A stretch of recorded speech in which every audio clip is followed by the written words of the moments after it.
With its snow-capped mountains and icy rivers, Ladakh is one of India's most breathtakingly beautiful regions. Its location along the India-China border also makes it strategically important.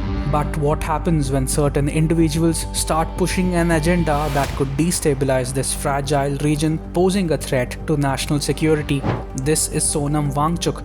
He came to the public spotlight in 2009 as the inspiration behind Amir Khan's role in the film Three Idiots. Known as an engineer, innovator, climate activist, and educationist, Sonam Wangchuk is today leading a fight to include Ladakh under the 6th schedule of the Indian Constitution, among other demands for autonomy to the region.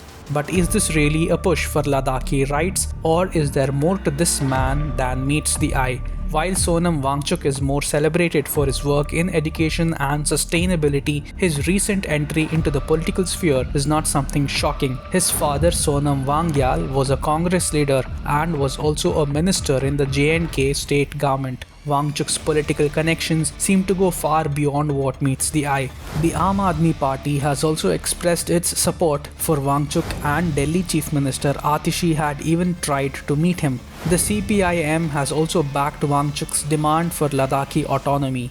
Now, what is the 6th schedule status that Sonam Wangchuk wants for Ladakh? The 6th schedule of the Indian Constitution was created to protect the rights and autonomy of certain indigenous tribes in India's northeastern states. It allows for the creation of autonomous district councils or ADCs in the tribal-dominated areas of the northeast. The ADCs have powers to pass laws with respect to the use and management of land, regulate cultivation, inheritance, marriage and divorce, social customs, etc. The ADCs are even empowered to establish and manage crucial infrastructure like roads, waterways, schools, dispensaries, etc. They can assess and collect land revenue and impose taxes. They can even grant licenses or leases for the extraction of minerals. Thus, the tribal areas included within the 6th schedule enjoy greater autonomy through the ADC with more executive, legislative, judicial and financial powers.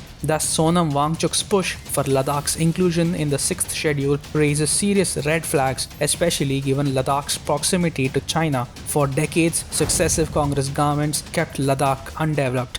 It is only under the Modi government that Ladakh was declared a union territory after the abrogation of Article 370. It was only under the Modi government that Ladakh got a university, a hotel management institute, and professional colleges. Roadways and other connectivity projects are being accelerated in Ladakh under PM Modi. What's more, Ladakh is a border union territory vital to India's national security.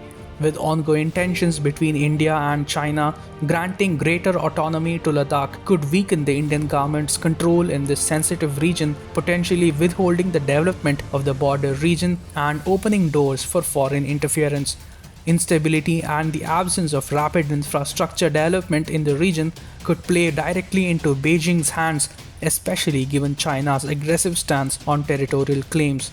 Let's not forget that China has already tried to claim parts of Ladakh as part of its territory, and any push for regional autonomy may give China a new entry point to further its agenda of destabilizing India's borders. Sonam Wangchuk has received significant support from Western media and international NGOs, but back home, his projects have been criticized for generating huge amounts of plastic waste and altering the water flow in an ecologically sensitive region.